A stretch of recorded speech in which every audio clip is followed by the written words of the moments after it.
तो जय हिंद बच्चों, कैसे आप लोग? आई होप आप लोग सभी अच्छे और अच्छे से पढ़ाई कर रहे होंगे। तो आज हम लोग इस वीडियो में चर्चा करने वाले क्लास 10 का चैप्टर नंबर 7, जिसका नाम है क्या, निर्देशांक ज्यामिति। तो इस चैप्टर में क्या क्या कॉन्सेप्ट यूज होने वाले, क्या क्या फॉर्मूला यूज होने वाले, उसके बारे में हम लोग पढ़ेंगे। ठीक है, तो सबसे पहले देखते हैं क्या क्या क्या हम लोग इस वीडियो में चर्चा करने वाले। तो सबसे पहले हम लोग चर्चा करने वाले क्या, कार्तीय तल, इसके बारे में चर्चा करने वाले। कार्तीय तल क्या होता है ना, किस प्रकार से होता है। नेक्स्ट हम लोग क्या पढ़ेंगे, किसी बिंदु का निर्देशांक क्या होता है ना, किसी बिंदु का निर्देशांक किसको बोलो, उसको पढ़ेंगे। नेक्स्ट हम लोग दूरी सूत्र पढ़ेंगे। ठीक है, नेक्स्ट हम लोग क्या, मध्य बिंदु सूत्र पढ़ेंगे। उसके बाद फिर हम लोग क्या, विभाजन एल्गोरिथम पढ़ेंगे। और लास्ट हम लोग का टॉपिक रहेगा, सो क्या रहेगा, किसी भी त्रिभुज का क्षेत्रफल किस प्रकार से हम लोग ज्ञात करेंगे। ठीक है, तो चलिए क्या करके शुरू करते हैं। सबसे पहला हम लोग टॉपिक क्या है, कार्तीय तल। सबसे पहला टॉपिक क्या है, कार्तीय तल किसको बोलते हैं, है ना। तो सबसे पहले ध्यान समझिए, कार्तीय तल के लिए होता क्या है। डेफिनेशन तो आपको पूछेगा नहीं, कभी डेफिनेशन नहीं पूछा जाता है, लेकिन हाँ आपको समझना बहुत जरूरी है कार्तीय तल होता क्या है। कारण कि हम बेसिक बहुत ये लोग आपको 10 क्लास की चीज नहीं है, आप लोग 8, 7, 8 क्लास में सब चीज पढ़ते आ रहे हैं कार्तीय तल किसको बोलते हैं। लेकिन हाँ हम थोड़ा सा बेसिक से बताने की कोशिश करें, कारण कि बहुत सारे बच्चे जो 9 क्लास में उतना पढ़ाई करके नहीं है, तो उनके लिए उस चीज को कवर हो जाए, इसलिए हम बेसिक से बताते हैं ना। चलिए, कार्तीय तल क्या है, कार्तीय तल। तो ध्यान समझिए, कार्तीय तल किसको बोलते हैं। कार्तीय तल हमेशा ध्यान रखिएगा, कार्तीय तल में दो रेखा होता है। इसकी क्षैतिज रेखा होता है, एक ऊर्ध्वाधर रेखा होता है। ध्यान समझिए, क्या बोले, एक क्षैतिज रेखा होता है, इसको बोलते हैं ऊर्ध्वाधर रेखा, सॉरी इसको बोलते हैं ऊर्ध्वाधर रेखा। एक क्या होता है, क्षैतिज रेखा, इस प्रकार से होता है। ठीक है, तो क्षैतिज रेखा एक ऊर्ध्वाधर रेखा एक दूसरे को लंबवत प्रतिच्छेद करता है, मतलब एक दूसरे को 90 डिग्री पे काटता है। मतलब क्या, देखिए ये जो कटेगा सो क्या 90 डिग्री पर कटेगा। क्लियर। तो कार्तीय तल उसको बोलते हैं जिसमें क्या होता है, एक ऊर्ध्वाधर रेखा होता है, एक क्षैतिज रेखा होता है, दोनों क्या करता है, एक दूसरे को लंबवत प्रतिच्छेद करता है ना। क्षैतिज रेखा इसको बोला जाता है, जिसको बोलेंगे क्षैतिज रेखा, जिसको हॉरिजॉन्टल लाइन जिसको बोलते हैं, क्षैतिज रेखा। ये क्या है मेरा, क्षैतिज रेखा। और ये वाला जो सीधा खड़ा है इसको क्या बोलेंगे हम लोग, ऊर्ध्वाधर रेखा, ऊर्ध्वाधर रेखा। क्लियर। तो कार्तीय तल किसको बोलते हैं, जिसमें क्या होता है, क्षैतिज रेखा और ऊर्ध्वाधर रेखा एक दूसरे को लंबवत प्रतिच्छेद करता है, क्या बोलते हैं, कार्तीय तल, है ना। अच्छा, अब इसी तल पे हम लोग किसी बिंदु का निर्देशांक क्या होता है, किस प्रकार से उसको लिखा जाता है, मतलब कोई भी निर्देशांक को किस प्रकार से लिखेंगे, इस प्रकार से हम लोग पढ़ेंगे। ठीक है, चलिए आई थिंक आप लोग समझ में आएगा कि ऊर्ध्वाधर और क्षैतिज रेखा किसको बोलते हैं। जहां ऊर्ध्वाधर मतलब सीधा रेखा और क्षैतिज मतलब जो सोया हुआ रेखा रहेगा, है ना। तो दोनों एक दूसरे को जब लंबवत प्रतिच्छेद करता है, एक दूसरे को परपेंडिकुलरली जब इंटरसेक्ट करता है, लंबवत जब काटता है एक दूसरे को, तो दूसरे को क्या बोलेंगे, फिर तल को क्या बोलेंगे, कार्तीय तल बोलेंगे। ठीक है, अब आते हैं किसी बिंदु का निर्देशांक क्या होता है ना। किसी बिंदु का निर्देशांक हम लोग लिखते कैसे हैं, ध्यान समझिए। जैसे मान लीजिए ये लो बिंदु यहाँ है, इस बिंदु का निर्देशांक लिखना है। ठीक है, तो देखिए इसको हमेशा जो क्षैतिज रेखा होता है उसको क्या बोला जाता है, एक्स अक्ष बोला जाता है। क्या बोला जाता है, एक्स अक्ष। ठीक है, और जो ऊर्ध्वाधर रेखा था मतलब जो सीधा खड़ा रहता है उस रेखा को क्या बोलते हैं, वाई अक्ष बोलते हैं।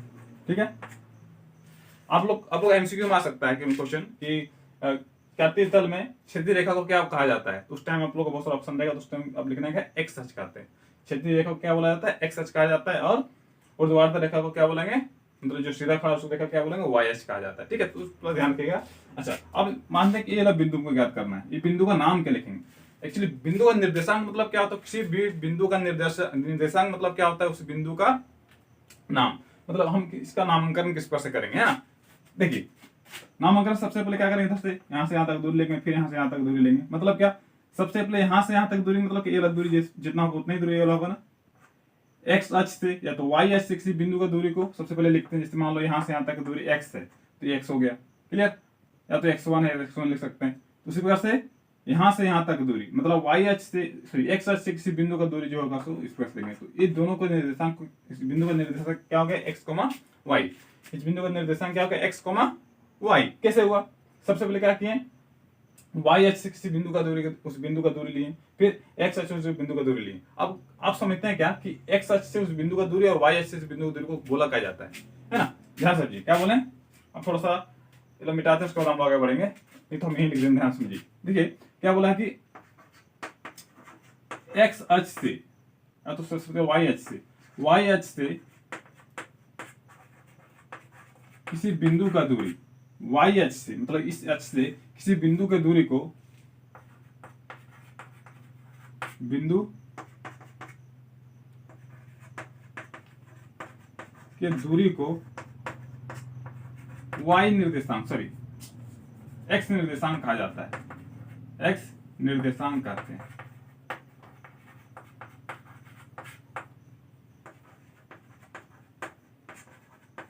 क्लियर? क्या बोल रहा है कि वाई एच से किसी बिंदु का दूरी, मतलब ये जो वाई एच दिख रहा है इससे किसी बिंदु का दूरी, जैसे मान लो इस बिंदु का दूरी, तो इस बिंदु का दूरी क्या कहलाएगा, मेरा एक्स निर्देशांक कहलाता है। वाई एच से किसी बिंदु का दूरी क्या कहलाएगा, एक्स निर्देशांक। वाई एच से किसी बिंदु का दूरी को क्या बोलेंगे, एक्स निर्देशांक। नेक्स्ट आते हैं हम लोग, इसको आई थिंक हम मिटा देते ताकि आप लोग समझ में आए। अच्छा, अब ये था वाई एच से किसी बिंदु का दूरी, अब लिखते हैं एक्स एच से किसी बिंदु का दूरी। एक्स एच से किसी बिंदु का दूरी,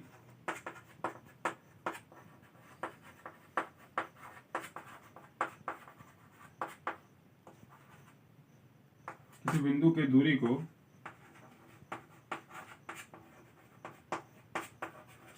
वाई निर्देशांक कहा जाता है। क्या कहा जाता है, वाई निर्देशांक कहा जाता है। ठीक है? क्या बोले कि वाई एच से किसी बिंदु का दूरी को क्या बोला जाता है, एक्स निर्देशांक बोलते हैं। लेकिन उसी को अगर हम एक्स एच से किसी बिंदु का दूरी को बोला जाता है क्या बोलेंगे, वाई निर्देशांक। मतलब ये जो एक्स एच दिख रहा है इससे किसी बिंदु का दूरी, ये जो दूरी है उसको क्या बोलेंगे, वाई निर्देशांक। ठीक है? तो इसको ध्यान में रखना। अच्छा, एक बात और थोड़ा ध्यान समझिए कि जो वाई निर्देशांक मेरा रहता है या तो जो एक्स निर्देशांक होता है सो क्या क्या कहलाएगा। ध्यान समझिए कि एक्स निर्देशांक को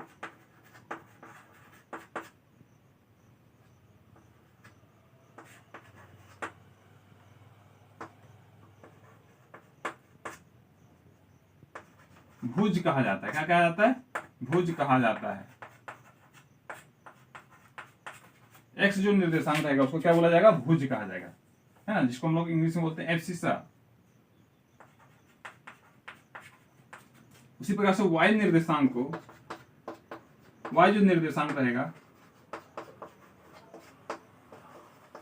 को कोटि कहा जाता है। क्या कहा जाता है, कोटि कहा जाता है। इसको ध्यान से रखिएगा, कोटि कहा जाता है।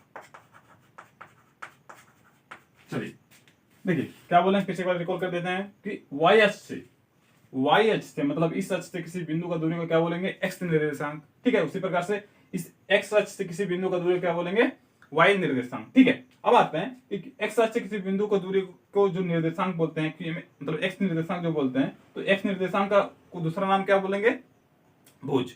एक्स निर्देशांक का दूसरा नाम क्या है, भुज। उसी प्रकार से वाई निर्देशांक का दूसरा नाम क्या है, कोटि। आप लोग एमसीक्यू क्वेश्चन में आ सकता है कि भुज क्या होता है, या तो बोलेगा कि एक्स निर्देशांक को क्या कहा जाता है, वो सर ऑप्शन में रह सकता है, तो आप लोग को क्या बोल देना है, भुज। ठीक है? नेक्स्ट, वाई निर्देशांक को क्या कहा जाता है, तो आप लोग क्या बोल देना है, कोटि। ठीक है? तो उसी भी ध्यान दीजिए, जैसे मान लीजिए हम कोई पॉइंट लेते हैं इधर, इस पॉइंट का नाम दे देते हैं, सपोज मान लो कि 3,4। इस पॉइंट का नाम क्या है, 3,4। अच्छा, किसी भी पॉइंट का नाम लिखते समय, किसी भी पॉइंट का नाम लिखते समय, किसी भी बिंदु का नाम लिखते समय क्या करेंगे, सबसे पहले क्या लिखेंगे, एक्स निर्देशांक लिखते हैं। सबसे पहले क्या लिखते हैं, एक्स निर्देशांक। मतलब वाई एच से किसी बिंदु का जो दूरी रहेगा वही एक्स निर्देशांक लिखेंगे। उसके बाद फिर क्या, वाई निर्देशांक लिखते हैं। मतलब एक्स एच से किसी बिंदु का जो दूरी रहेगा वही वाई निर्देशांक होता है। ठीक है? तो उस पर ध्यान दीजिएगा कि सबसे पहले जब भी किसी बिंदु का नाम लिखते हैं सबसे पहले क्या आता है, एक्स निर्देशांक। उसके बाद फिर क्या, वाई निर्देशांक। मतलब क्या, एक्स निर्देशांक का दूसरा नाम क्या बोले, भुज। उसके बाद फिर क्या, कोटि। मतलब कोई भी बिंदु का नाम लिखते हैं सबसे पहले क्या आता है, भुज। उसके बाद क्या, कोटि। अब देखिए 3,4 क्या है, इस बिंदु का नाम क्या है, 3,4। अगर हम बोले इसमें भुज बराबर क्या है, बोले भुज बराबर क्या है, तो क्या बोलेंगे आप, भुज बराबर क्या है, तो भुज बराबर क्या होगा, जो हम क्या बोले शुरू वाला जो रहता है, मतलब एक्स निर्देशांक जिसको बोला जाता है। तो एक्स निर्देशांक मेरा क्या है, 3 है ना, तो 3। कोटि क्या है, तो कोटि बराबर मेरा हो जाएगा, कोटि बराबर कितना हो जाएगा, 4। तो क्लियर? हमें ध्यान दीजिए कि जो एक्स निर्देशांक रहता है उसको क्या बोला जाता है, भुज बोला जाता है, और वाई निर्देशांक को क्या बोला जाता है, कोटि बोला जाता है। किसी भी बिंदु का नाम लिखते समय हम लोग क्या लिखते हैं, सबसे पहले क्या लिखते हैं, किसी भी बिंदु का नाम लिखते समय सबसे पहले हम लोग लिखते हैं क्या है, कि सबसे पहले एक्स निर्देशांक लिखते हैं, उसके बाद फिर वाई निर्देशांक लिखते हैं। इसका मतलब क्या, सबसे पहले भुज लिखते हैं, उसके बाद फिर क्या लिखते हैं, कोटि लिखते हैं। ठीक है? आई थिंक आप लोग को समझ में आ गया होगा। हम लोग आगे बढ़ते हैं फिर नेक्स्ट। ये था बेसिक चीज हम लोग का जो बचपन से पढ़ते आ रहे हैं, 7th क्लास से पढ़ते आ रहे हैं, 9th क्लास में पढ़ते आ रहे हैं। अब हम लोग पढ़ते हैं कि 10 क्लास में हम लोग क्या क्या यूज होगा। ठीक है? चलिए शुरू करते हैं हम लोग। चलिए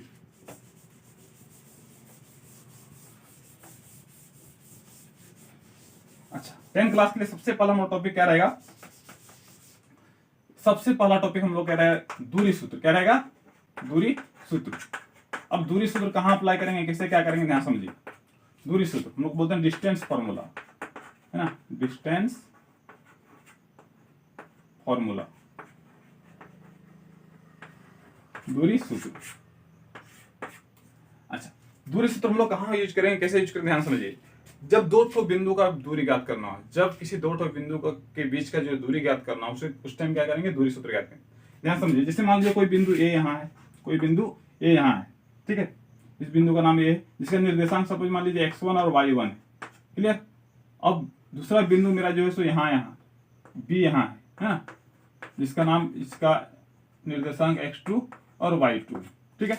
जैसे मान लीजिए कि पहला बिंदु क्या होगा a, जिसका निर्देशांक का x1, y1 है, और दूसरा बिंदु क्या है b, जिसका नाम क्या है x2, y2, मतलब उसका निर्देशांक क्या है x2, y2, क्लियर। अब इन दोनों के बीच का जब दूरी ज्ञात करते हैं तो दूरी सूत्र लगता है, ठीक है। अब दोनों को जब किसी भी तल में दो ठो बिंदु दोनों के बीच का दूरी ज्ञात करना हो तो डिस्टेंस फॉर्मूला अप्लाई करते हैं। देखिए कैसे, दूरी सूत्र क्या बोलता है कि दूरी सूत्र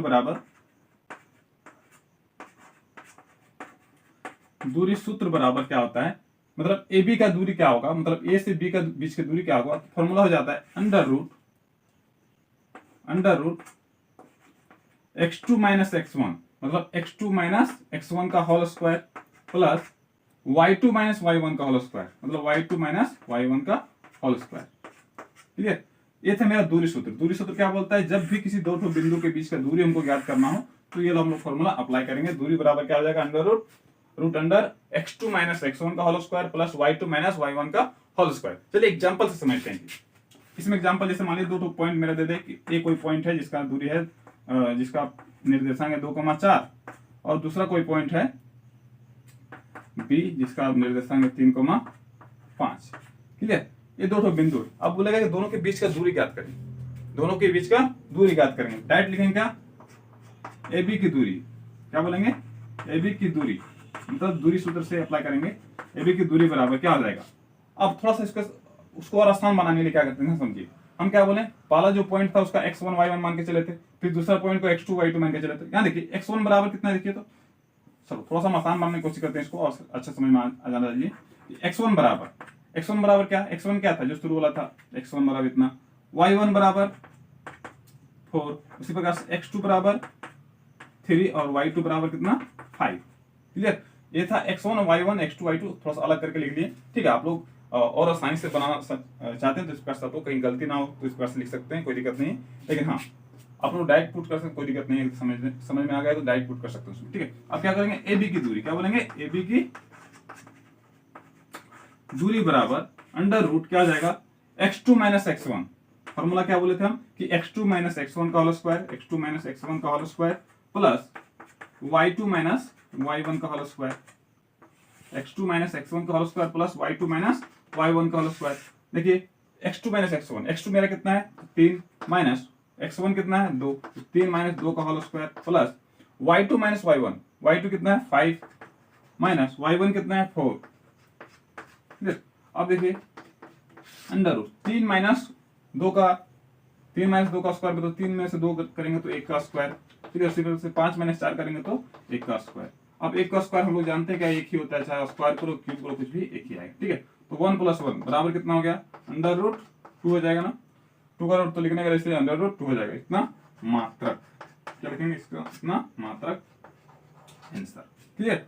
तो ये था क्या, दो ठो बिंदु के बीच का दूरी हम लोग ज्ञात करते हैं। इसमें क्या करेंगे, ये दूरी सूत्र अप्लाई करेंगे, जो फॉर्मूला क्या है, under root x2 minus x1 का whole square plus y2 minus y1 का होल स्क्वायर। जब हम किसी दो ठो बिंदु के बीच का जो दूरी फाइंड करते हैं, जब दूरी ज्ञात करते हैं उस टाइम क्या करते हैं, लोग फॉर्मूला अप्लाई करेंगे, ठीक है। चलिए नेक्स्ट हम आगे पढ़ते हैं क्या, मध्य बिंदु सूत्र। नेक्स्ट हम लोग पढ़ेंगे क्या, मध्य बिंदु सूत्र।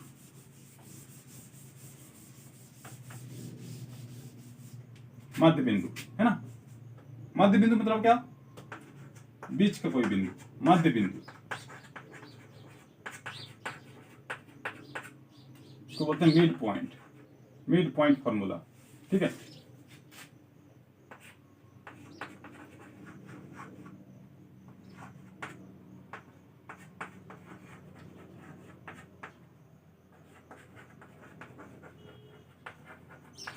मध्य बिंदु सूत्र मतलब मिड पॉइंट फॉर्मूला। चलिए अब मध्य बिंदु किसको बोलते हैं, ध्यान समझिए कि जब दो ठो बिंदु के बीच और कोई ठो बीच वाला बिंदु आ जाए उसको बोलते हैं मध्य बिंदु। बीच में ही बिंदु है, मतलब दोनों के बीच का दूरी रहेगा। जैसे मान लीजिए यहाँ से कोई बिंदु हम लेते हैं ए, ठीक है, इसका x1 y1 ले लेते हैं निर्देशांक, ठीक है। एक बिंदु ए हो गया, यहाँ से यहाँ तक दूसरा बिंदु क्या है बी, इसका भी निर्देशांक x2 y2 ले लेते हैं, ठीक है। तो इन दोनों के बीच एक और बिंदु लेते हैं जो कि यहाँ इसके दोनों के बीच, मतलब जहां यहाँ से यहाँ तक का दूरी और यहाँ से यहाँ तक की दूरी क्या होगा, समान होगा, मतलब इन दोनों के बीच में स्थित है ना, इन दोनों के पूरा मिडिल में स्थित है। तो क्या होगा, इस बिंदु को समझ मान लेते हैं P। तो P का निर्देशांक क्या होगा, मतलब मध्य बिंदु सूत्र क्या बोलेगा, इसका निर्देशांक मतलब इसका नाम कैसे लिखेंगे, तो ध्यान समझिए। इसके लिए फॉर्मूला होता है क्या, मध्य बिंदु सूत्र क्या बोलता है,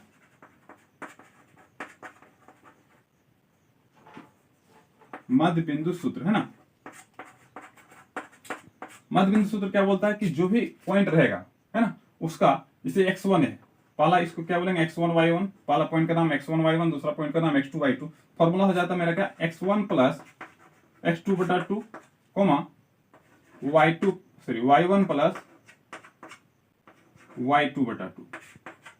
क्लियर, x1 प्लस x2 बटा 2 और y1 प्लस y2 बटा 2, ये मेरा क्या मध्य बिंदु सूत्र है। मतलब बिंदु P का जो निर्देशांक हो जाएगा सो क्या आ जाएगा, x1 plus x2 y1 plus y2।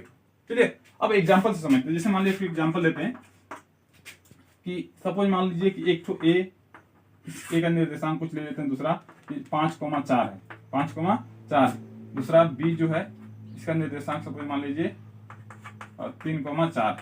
Clear, 3,4 है, 5,4। अब देखिए इसके बीच एक और कोई बिंदु, जैसे मान लीजिए पी, जैसे कि बिंदु क्या है, बीच वाला बिंदु ले लेते हैं पी है, जिसका निर्देशांक ज्ञात करना, मतलब बिंदु पी का निर्देशांक ज्ञात करना, मतलब बिंदु पी क्या है, इसका मध्य बिंदु है, तो मध्य बिंदु सूत्र अप्लाई करेंगे, है ना। बिंदु पी का निर्देशांक क्या हो जाएगा, क्या बोलेंगे, तो उसके पहले सबसे पहले आप लोग ध्यान से लिख लीजिए कि x1 क्या है, y1 क्या है।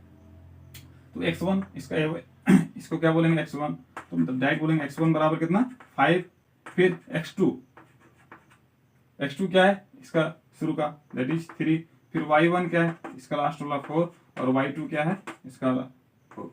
क्लियर, तो इस पर ध्यान रखिए कि x1 y1 आप लोग को अच्छा समझ नहीं आ रहा है उस टाइम आप लोग लिख सकते हैं, नहीं तो आप लोग अच्छा समझ में आ गया तो डायरेक्ट इस प्रकार से लिख सकते हैं, कोई दिक्कत नहीं, डायरेक्ट लिख सकते हैं। अब आते हैं P का निर्देशांक। P क्या है, मध्य बिंदु है, P का निर्देशांक कौन सा फॉर्मूला अप्लाई करेंगे, मध्य बिंदु सूत्र से। यहां लिख देते हैं थोड़ा सा, मध्य बिंदु सूत्र से, मध्य बिंदु सूत्र से क्या बोलेंगे, P का निर्देशांक बराबर, फॉर्मूला क्या जानते हैं हम लोग कि x1 प्लस x2 बटा 2, x1 प्लस x2 बटा 2 और y1 प्लस y2 बटा 2, y1 प्लस y2 बटा 2, ये था। अब x1 प्लस x2, x1 कितना है मेरा 5 है, तो 5 प्लस x2 कितना है 3 है, 3 बटा 2। अगेन y1 कितना है 4 है, तो 4 प्लस y2 कितना है 4 बटा 2। चलिए अब देखिए 5 प्लस 3 कितना हो गया 8 बटा 2, इस प्रकार 4 प्लस 4 कितना 8 बटा 2, गया फिर से कटा, कैंसिल हुआ, क्या बच गया 4,4। तो इस बिंदु का जो निर्देशांक हो जाएगा, इस बिंदु का जो निर्देशांक मतलब मध्य बिंदु का जो निर्देशांक हो जाएगा सो क्या आ जाएगा 4,4 हो जाएगा। तो ये था मेरा मध्य बिंदु सूत्र। किसी भी दो बिंदु के बीच एक और बिंदु लग जाता है, उसके बीच वाला बिंदु रहता है तो क्या बोलेंगे, ये फॉर्मूला अप्लाई करके हम लोग उस बिंदु का निर्देशांक ज्ञात कर सकते हैं, जो कि है क्या मध्य बिंदु सूत्र बराबर क्या होता है x1 प्लस x2 बटा 2 और y1 प्लस y2 बटा 2। आई थिंक आप लोग को समझ में आ गया होगा। आप लोग चाहे तो स्क्रीनशॉट ले सकते हैं या तो समझेंगे तो बहुत अच्छी बात है, नोट करते रहेंगे तो बेटर होगा। ठीक है, चलिए नेक्स्ट हम आगे बढ़ते हैं, विभाजन सूत्र।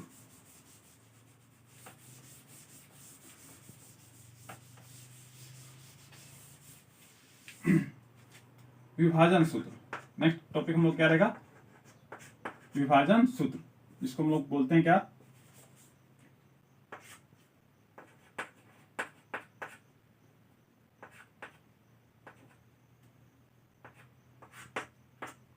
अच्छा थोड़ा सा मैं इधर और ये कर दूं कि विभाजन सूत्र है ना, क्या पढ़ रहे हैं हम लोग, विभाजन सूत्र, इसको तो डिवीजन फॉर्मूला। ठीक है, तो विभाजन सूत्र होता है क्या, ध्यान समझिए। सेम उसी तरह से जिस प्रकार से हम मध्य बिंदु का फॉर्मूला ज्ञात करते थे, लेकिन कंडीशन क्या है इसमें कि जब मध्य बिंदु ज्ञात कर रहे थे तो क्या था, वो जो पॉइंट तीसरा जो पॉइंट था सो क्या था, उस बिंदु के मध्य था, उसके बीच में था। लेकिन यहाँ इसके बीच नहीं, कहीं भी हो सकता है, दोनों के बीच ही हो लेकिन कहीं भी हो सकता है, जरूरी नहीं कि उसके दोनों के बीच के रहेगा, लेकिन कहीं भी हो। देखिए ध्यान समझिए, जैसे मान लीजिए कोई बिंदु यहाँ है ए, दूसरा बी, ठीक है, x1 और y1 लेके चलते हैं इसको, सेम x2, y2 लेके चलते हैं इसको। ठीक है, तीसरा बिंदु जो है सो यहाँ है, इसके बीच वाला नहीं है, जरूरी नहीं कि बीच में रहे। तो इसको सपोज मान लीजिए P यहाँ है। तीसरा बिंदु जो है सो इस रेखाखंड AB को M1 अनुपात M2 में विभाजित करता है। मतलब अनुपात कुछ भी हो सकता है, 2:3 हो सकता है, 4:5 हो सकता है, तो M1 का जगह पर कुछ भी हो सकता है। तो आप लोग ध्यान दीजिए कि M1 अनुपात M2 में इसको विभाजित करता है, कुछ अनुपात में इसको विभाजित करता है। कौन? बिंदु P जो है सो AB को, रेखाखंड AB को कुछ अनुपात में विभाजित करता है। उस टाइम क्या फॉर्मूला अप्लाई करेंगे? तो विभाजन फॉर्मूला अप्लाई करेंगे, विभाजन सूत्र अप्लाई करेंगे। तो विभाजन सूत्र क्या बोलता है? विभाजन सूत्र बराबर होता है, देखिए, M1x2 प्लस M2x1 बटा M1 प्लस M2। क्लियर? विभाजन सूत्र क्या बोलता है कि M1x2 प्लस M2x1 बटा M1 plus M2, again M1y2 plus M2y1 बटा M1 प्लस M2। क्लियर? ये था मेरा क्या? विभाजन सूत्र। क्लियर? जब विभाजन सूत्र मतलब क्या? मतलब बिंदु P का निर्देशांक, जो बिंदु किसी रेखाखंड को किसी अनुपात में जब विभाजित करता है ना, उस टाइम उस बिंदु P का निर्देशांक ज्ञात करने के लिए ये फॉर्मूला हम लोग अप्लाई करते हैं। क्लियर? तो जैसे मान लीजिए कोई एग्जांपल, हम एग्जांपल समझाते हैं, आप लोग ध्यान समझिए कि कोई एग्जांपल लेते हैं। कोई बिंदु, जैसे मान लीजिए कोई रेखाखंड AB है ना, रेखाखंड AB है, ये लो B हो गया। ठीक है, यहाँ कुछ अपने मान से कुछ वैल्यू ले लेते हैं। दूसरा जैसे मान लीजिए इसका भी कुछ वैल्यू ले लेते हैं। ये जो बिंदु है, जो रेखाखंड AB जो गया है, इसको दूसरा तीसरा एक बिंदु क्या बोलता है? इसको P बिंदु जो है, तो इसको M1 अनुपात M2, मतलब M को उनकी जगह पर जैसे मान लीजिए हम लेते हैं 3 है और ये वाला 2 है, 3:2 में इसको बांट रहा है। मतलब AP जो है, सॉरी बिंदु P जो है सो क्या AB को 3:2 में बांट रहा है। तो क्या होगा? मतलब M1 बराबर कितना हो गया? देखिए तो M1 बराबर कितना हो गया? 3, और M2 बराबर कितना हो गया? 2 हो गया। तो हमेशा ध्यान दीजिएगा कि जब इस प्रकार से हम लोग को ज्ञात करना रहे, मतलब क्या, कुछ अनुपात दे दिया रहे, कोई रेखाखंड को कोई तीसरा पॉइंट उसको किसी अनुपात में विभाजित कर रहा हो, उस टाइम क्या करेंगे? विभाजन सूत्र अप्लाई करेंगे, जो क्या है M1x2 प्लस M2x1 बटा M1 प्लस M2 और M1y2 प्लस M2y1 बटा M1 प्लस M2। चलिए अब इसका ज्ञात करके देखते हैं। उसके पहले हम क्या बोले थे? सबसे पहले आप लोग तोड़ के इसको बना कर लीजिएगा कि x1 क्या होता है। तो x1 बराबर शुरू का जो निर्देशांक होता है 2 और y1 कितना हो जाएगा? 4। उसी प्रकार से x2 क्या हो जाएगा? 5 और y2 कितना हो जाएगा? 4। ठीक है, M1 M2 तो आप लोग पता चल गया कि M1 जिस अनुपात में इसको विभाजित करता है, जिस अनुपात में इसको बांटता है। ठीक है, अब देखिए क्या करेंगे? बिंदु P का निर्देशांक क्या बोलेंगे? विभाजन सूत्र से P का निर्देशांक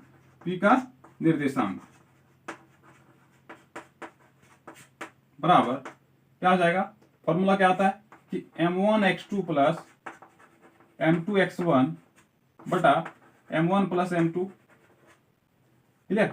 M1x2 प्लस M2x1 बटा M1 प्लस M2, जो कि फॉर्मूला हम लिखे हैं आगे कि M1y2 प्लस M2y1 बटा M1 प्लस M2। क्लियर? ये था फॉर्मूला। अब इसी फॉर्मूला में सब एक एक करके वैल्यू पुट करते हैं। देखिए M1 कितना है मेरा? M1 3 है, तो 3 गुने x2 कितना है? x2 मेरा 5 है, तो 5 हो जाएगा, प्लस M2 कितना है? 2 गुने, क्लियर, x1 कितना है? 2 है, तो 2 लिख दिए, बटा M1 प्लस M2, मतलब 3 प्लस 2। फिर नेक्स्ट हम लोग आते हैं M1 इंटू y2। M1 कितना है मेरा? M1 3 है, तो 3 गुने y2 मेरा कितना है? 4, तो 4 हो जाएगा, प्लस M2 कितना है? 2 गुने y1 कितना है? y1 की जगह पर 4 है, तो 4 पुट कर देंगे। क्लियर? तो ये था मेरा क्या फॉर्मूला पुट करने में। अब जो जहां इसकी जगह पर हम लोग पुट कर देंगे M1 plus M2, that is 3 plus 2। चलिए आगे इसका कैलकुलेशन करते हैं। 5 3 15 प्लस 4 बटा 5, उसी प्रकार से 12 प्लस 8 बटा 5, और इसको अच्छा से लिख दें तो क्या हो जाएगा? 15 प्लस 4 कितना? 19 बटा 4, और 12 प्लस 8 कितना? 20 बटा 4। तो ये था मेरा क्या? किसी बिंदु का निर्देशांक ज्ञात करना। कब किसी बिंदु का निर्देशांक ज्ञात करना? जब कोई बिंदु किसी रेखाखंड को किसी अनुपात में विभाजित करता है ना, मतलब उसके मिड पॉइंट नहीं रहता, बीच वाला पॉइंट नहीं रहेगा, मध्य पॉइंट जब रहेगा, मतलब बीच वाला जो पॉइंट रहता है, उस टाइम के लिए फॉर्मूला बता चुके हैं, मध्य बिंदु सूत्र। लेकिन जब बीच में नहीं रहेगा, किसी अनुपात में जब विभाजित कर रहा है, उस टाइम क्या करेंगे हम लोग? ये फॉर्मूला अप्लाई करेंगे, जिसको बोलते हैं विभाजन सूत्र। ठीक है, आई थिंक आप लोग समझ में आगे आगे नेक्स्ट हम लोग आगे वीडियो आगे चैप्टर पे आगे चैप्टर में आगे लोग कॉन्सेप्ट पे आगे बढ़ते हैं। नेक्स्ट हम लोग क्या है, त्रिभुज का सूत्र। त्रिभुज का सूत्र, चलिए शुरू करने वाले क्या, त्रिभुज का सूत्र। किसी भी त्रिभुज का सूत्र हम लोग कैसे याद करते हैं, त्रिभुज का सूत्र। अब त्रिभुज का सूत्र हम लोग बचपन से पढ़ते आ रहे हैं, बचपन से मतलब 7-8 क्लास से पढ़ते आ रहे हैं, 9 क्लास से पढ़ते आ रहे हैं। क्या कि किसी भी त्रिभुज का सूत्र क्या होता है, 1/2 गुना आधार गुना ऊंचाई। क्या होता है, त्रिभुज का क्षेत्रफल क्या होता है, अच्छा त्रिभुज का क्षेत्रफल एक्चुअली यहाँ होगा, ठीक है, त्रिभुज का क्षेत्रफल। तो त्रिभुज का क्षेत्रफल हम लोग क्या पढ़ते आ रहे हैं बचपन से, त्रिभुज का क्षेत्रफल बराबर होता है क्या, 1/2 गुने आधार गुने ऊंचाई, ये होता है त्रिभुज का क्षेत्रफल, ठीक है। लेकिन ऐसा कब होता है, ऐसा ये फॉर्मूला कब अप्लाई करेंगे, जब किसी त्रिभुज का आधार और ऊंचाई दिया रहे, है ना, मतलब साइड दिया रहे, मतलब इस प्रकार से जैसे मान लीजिए कोई त्रिभुज है ना ABC, इसका जैसे साइड दे दिया, ऊंचाई भी दे दिया इस प्रकार से, तो उस टाइम करेंगे ये फॉर्मूला अप्लाई करेंगे। लेकिन अगर ये ना तो साइड मतलब ना तो भुजा की लंबाई दिया रहे, ना ऊंचाई दिया रहे, कुछ दिया रहे, तो उस टाइम क्या करेंगे, उसके लिए क्या दिया रहने पर क्षेत्रफल अप्लाई करेंगे इसमें, जब किसी बिंदु का त्रिभुज कितना बिंदु से मिलकर बनता है, 3 बिंदु से मिलकर बनता है, मतलब तीनों बिंदु का निर्देशांक दे दिया जाए, तो उस टाइम हम लोग क्या करेंगे, किस फॉर्मूला का अप्लाई करेंगे, तो आप लोग ध्यान समझिए। जैसे मान लीजिए कि एक त्रिभुज है, जैसे इस प्रकार से ले लिए, एक तो त्रिभुज जिसका नाम ABC, ठीक है। हम थोड़ा सा इसको मिटा देते हैं, कारण कि चीज काम का चीज नहीं, थोड़ा सा मिटा देते हैं। अच्छा, जब किसी बिंदु का निर्देशांक तीनों त्रिभुज के तीनों बिंदु का निर्देशांक दे दिया है, जैसे मान लीजिए कि ए वाला B, ए वाला C, इसका नाम है x1 y1, इसका नाम है x2 y2, और इसका नाम है क्या, x3 y3। उस टाइम क्या करेंगे हम लोग, उस टाइम क्या करेंगे, इस त्रिभुज का क्षेत्रफल क्या हो जाएगा, ध्यान समझिए, त्रिभुज का क्षेत्रफल बराबर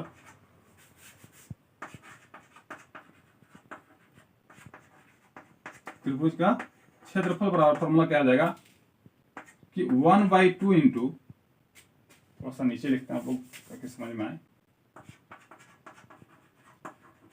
त्रिभुज का क्षेत्रफल बराबर क्या आ जाएगा 1/2 इंटू, जब इस प्रकार से निर्देशांक दिया रहे तो क्या हो जाएगा x1 into y2 minus y3 plus x2 into y3 minus y1 plus x3 into y1 minus y2, clear. तो इस प्रकार से त्रिभुज का क्षेत्रफल क्या आ जाएगा 1/2 इंटू 1/2 गुने x1 गुने y2 माइनस y3, x1 गुने y2 minus y3 plus x2 गुने y3 minus y1 sorry y3 minus y1, ठीक है। x3 इंटू क्या y1 माइनस y2। तो इस प्रकार से आप लोग फॉर्मूला लेगा ये त्रिभुज का क्षेत्रफल, जब किसी भी त्रिभुज का उसका निर्देशांक जब दे दिया जा रहा है, उस टाइम क्या करेंगे, इस त्रिभुज के क्षेत्रफल का आप लोग फॉर्मूला अप्लाई करेंगे, ठीक है।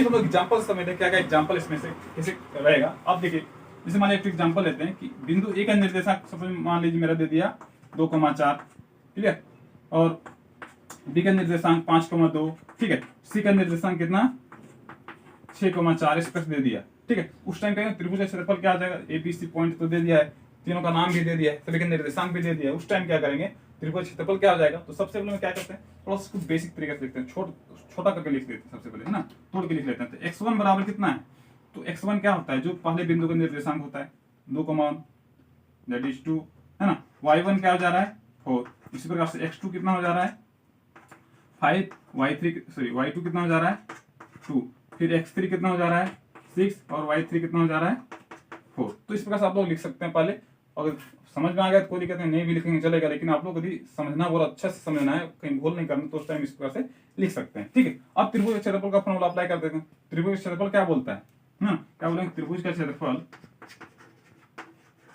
बराबर क्या होता है फॉर्मूला कि 1/2 गुने x1 minus y2, x1 into y2 minus y3। तो x1 मेरा कितना है, x1 मेरा कितना है तो 2 है, 2 into y2 minus y3, y2 कितना है तो 2 माइनस y3 कितना है 4, क्लियर। फिर नेक्स्ट आते हैं x2 कितना है 5, y3 माइनस y1, y3 मेरा कितना है, y3 मेरा 4 है तो 4 माइनस y1 कितना है, y1 4 है तो 4 हो जाएगा, क्लियर। फिर नेक्स्ट आता है हम लोग क्या,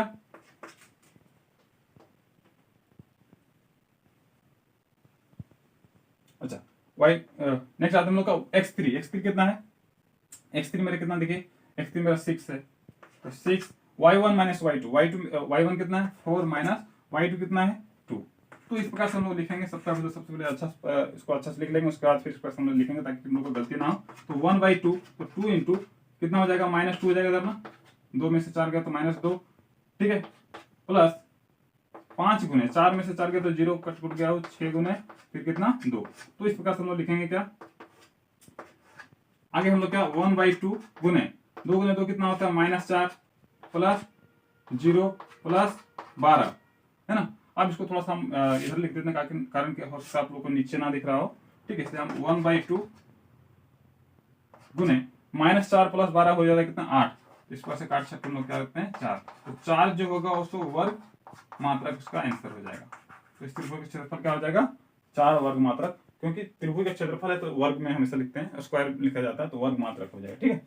तो इस प्रकार से हम लोग किसी भी त्रिभुज का जब निर्देशांक तीनों बिंदु का निर्देशांक दे दिया रहे तो उस टाइम क्या करें, इस त्रिभुज का क्षेत्रफल इस फॉर्मूला से हम लोग अप्लाई कर सकते हैं, हम लोग जान सकते हैं, ठीक है। तो ये लोग फॉर्मूला आप लोग बहुत आसान है, आप लोग ध्यान से देखिए, और जरूरी कितना बड़ा है तो आप लोग आगे लग रहा होगा, लेकिन हाँ याद रखने का तरीका क्या है, देखिए 1 2 3 मतलब 123 और 2 3 1 231 और 3 1 2 312, इस शॉर्ट ट्रिक है। आप लोग इस प्रकार से लोग याद रख सकते हैं, यदि किसी को याद करने में दिक्कत हो, है ना, आज समझ जाते हैं कोई दिक्कत नहीं। तो शॉर्ट ट्रिक क्या है मेरा,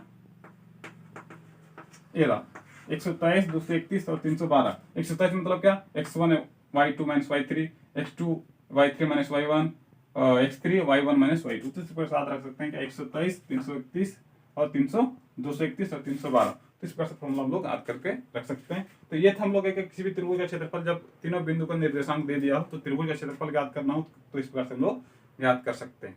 एक चीज और थोड़ा सा बताना रह गया इसमें क्या बताना रह गया, आप लोग ध्यान समझिए कि किसी भी त्रिभुज का क्षेत्रफल, हम थोड़ा सा इसको मिटाते हैं, आप लोग ध्यान से देखिए, थोड़ा सा चीज है, बहुत बेसिक चीज है लेकिन बहुत इंपॉर्टेंट चीज है। देखिए क्या बोला इसमें, यदि किसी त्रिभुज का क्षेत्रफल, यदि किसी त्रिभुज का क्षेत्रफल बराबर 0 है ना, यदि किसी त्रिभुज का क्षेत्रफल जो होगा बराबर 0 हो जाए, इसका मतलब क्या, इसका मतलब ये होगा हो तो तीनों बिंदु, त्रिभुज का जो तीनों बिंदु होगा तो तीनों बिंदु संरेखीय होगा, मतलब एक ही रेखा में तीनों बिंदु क्या होगा, संरेखीय होगा, तीनों बिंदु संरेखीय होगा। ये था इंपॉर्टेंट, कारण कि ये वाली चीज हम लोग को जब आप एक्सरसाइज करेंगे उस टाइम आपको लगेगा कि संरेखी किसे जांच करेंगे, कोई भी त्रिभुज का तीनों बिंदु संरेखी कब होता है, तो इस प्रकार कोई भी त्रिभुज क्षेत्रफल जब 0 आ जाए, शून्य हो जाए, तो क्या बोलेंगे, तीनों बिंदु त्रिभुज के तीनों बिंदु क्या होगा, संरेखीय होगा, ठीक है। तो ये थे हम लोग इस वीडियो का सबसे लास्ट टॉपिक, और बहुत बेसिक से बताने की कोशिश की है, तो आप लोग को आई होप आप लोग को समझ में आया होगा और आप लोग एंजॉय किए होंगे। तो ठीक है, मिलते हैं नेक्स्ट वीडियो में। इतना हम लोग का चैप्टर 7 का इंट्रोडक्शन पूरा